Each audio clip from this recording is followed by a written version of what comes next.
Pada pertemuan ini kita akan mencoba untuk melihat atau untuk menguji ya, bagaimana hubungan antara variabel bebas X dan variabel terikat Y, apakah hubungan tersebut signifikan atau tidak.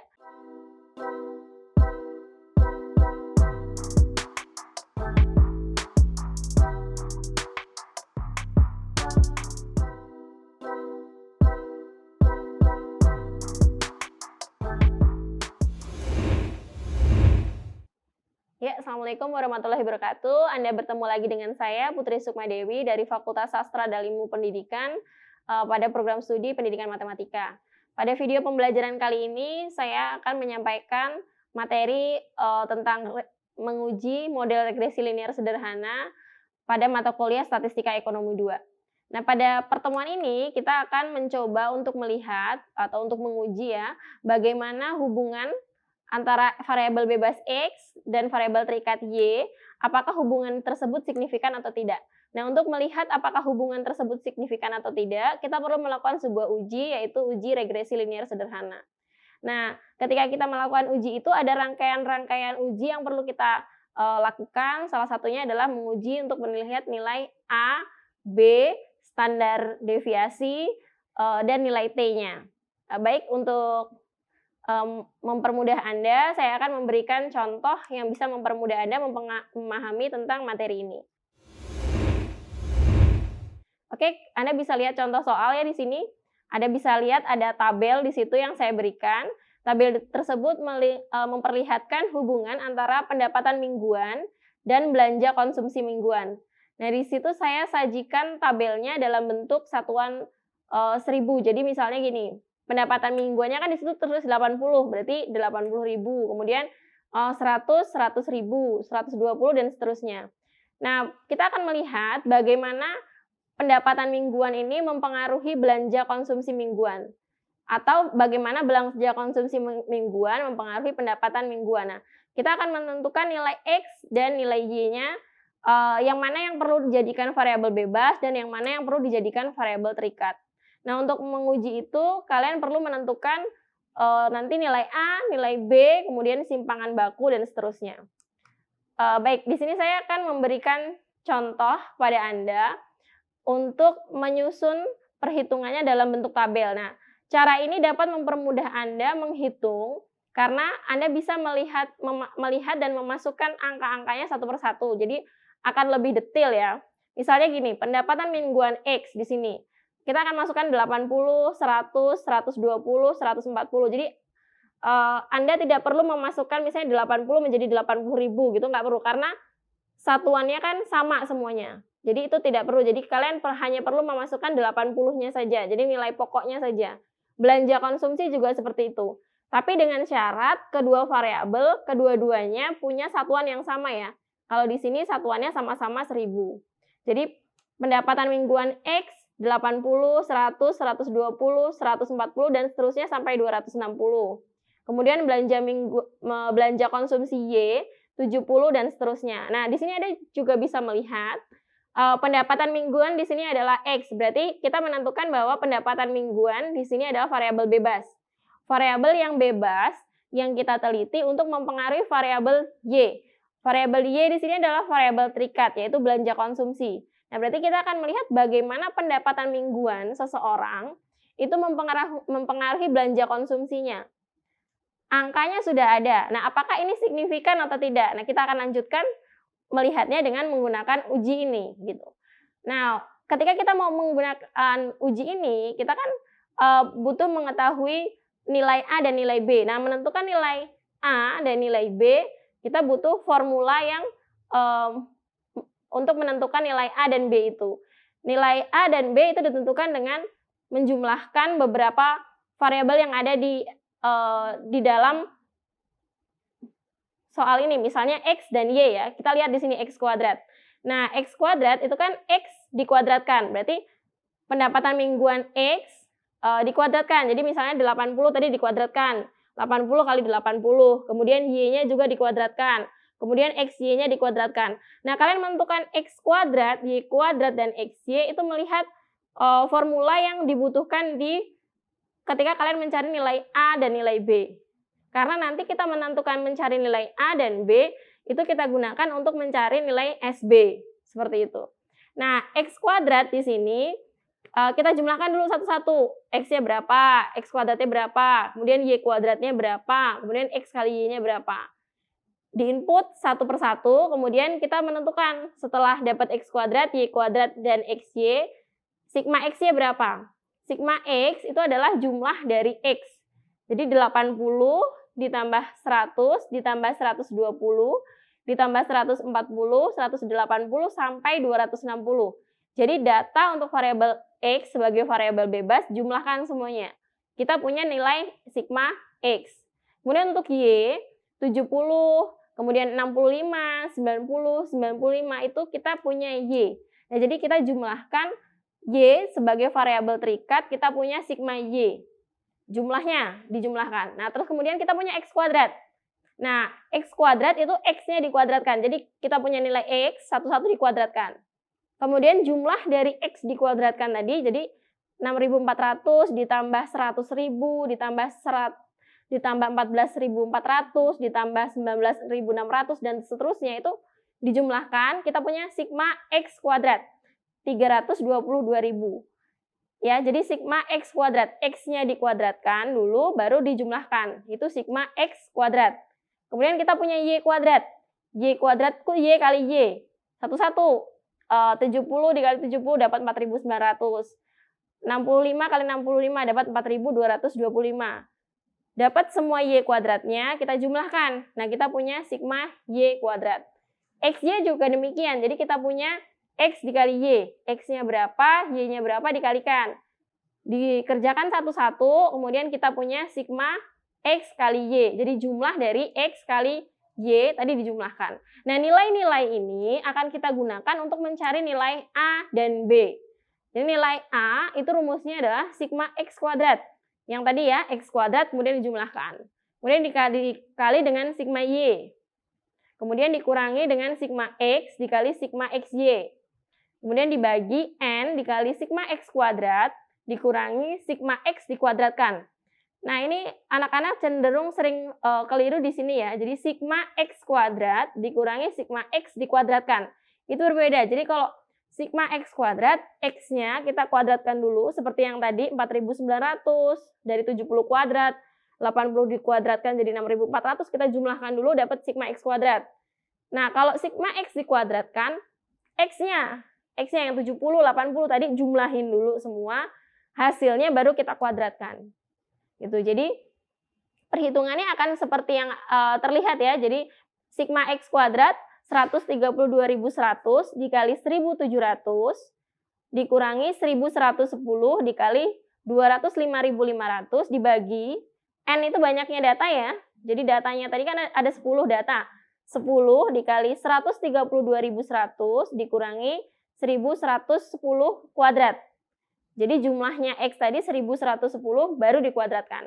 Nah, kita ngerjakan dulu yang perkalian dulu. Yang perkalian kita kerjakan dulu. Jadi jangan pengurangan dulu ya, karena ketika kita mengerjakan perkalian dan pengurangan, kita harus mengerjakan perkalian dulu. Perkalian kita kerjakan semua dulu. 132.100 maaf dikali 1.700 kita kerjakan dulu. 1.110 dikali 205.500 kita kerjakan dulu. Kemudian dibagi 10 dikali 132.100 dikurangi 1.110 kuadrat.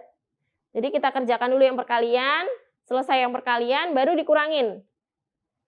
Dikurangin baru kemudian dibagi, gitu ya. Setelah dibagi kita dapat hasilnya 24,4545.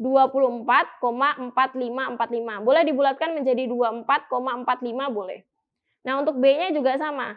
Jadi N dikali sigma X kali Y dikurangi sigma X dikali sigma Y dibagi N dikali sigma X kuadrat dikurangi sigma X dikuadratkan.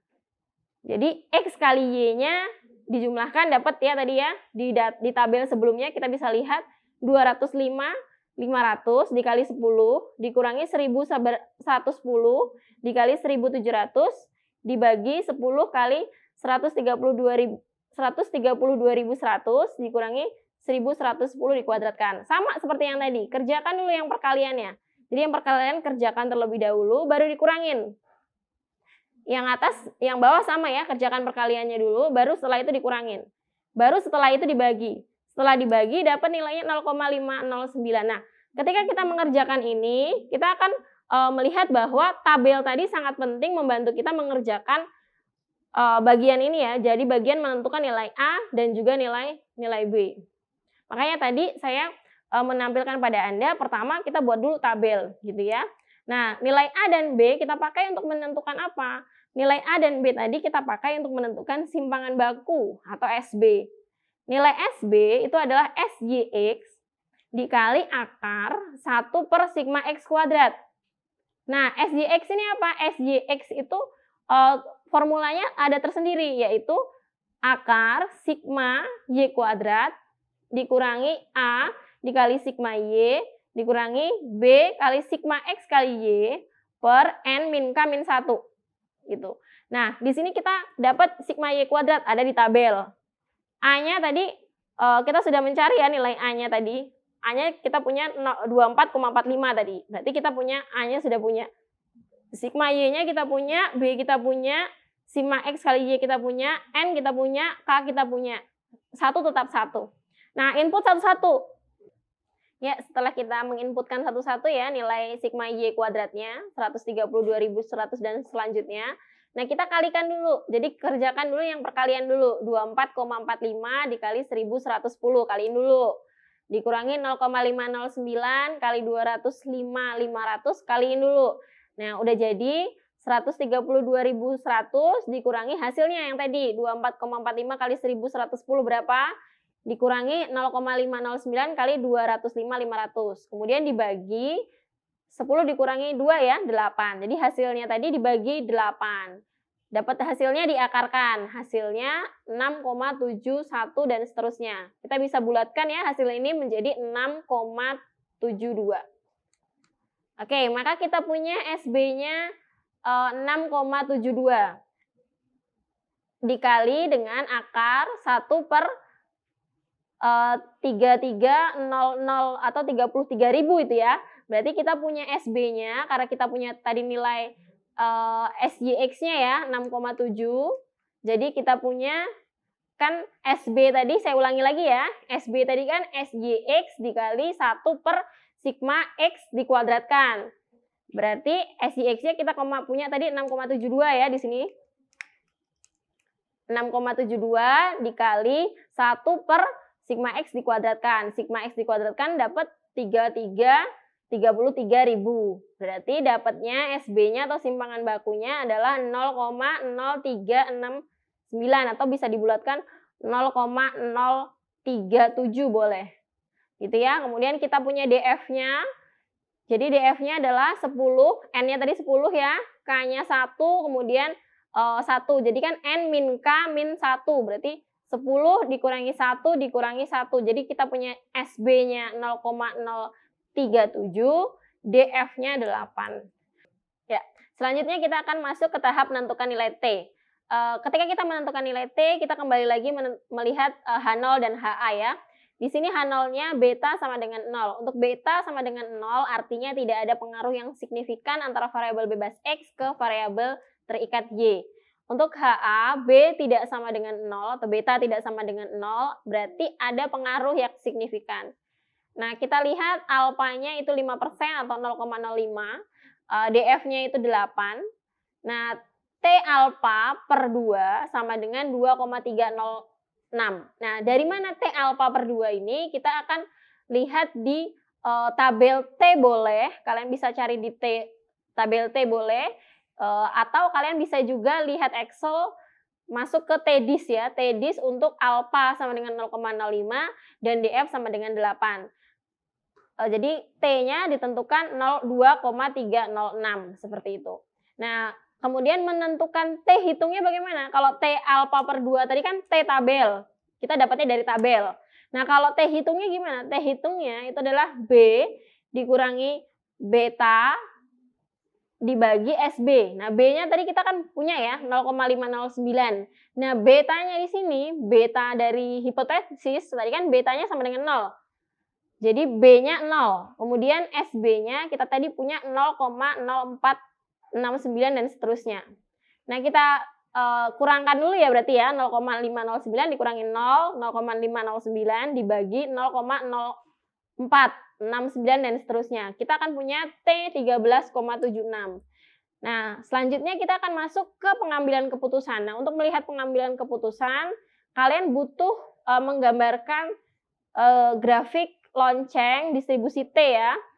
Nah, di sini kan T-nya tadi sama dengan 0, beta sama dengan 0, hipotesis 0-nya. Kemudian yang kedua adalah beta tidak sama dengan 0. Berarti kita akan melihat dua pihak, karena kita tidak memihak sama sekali.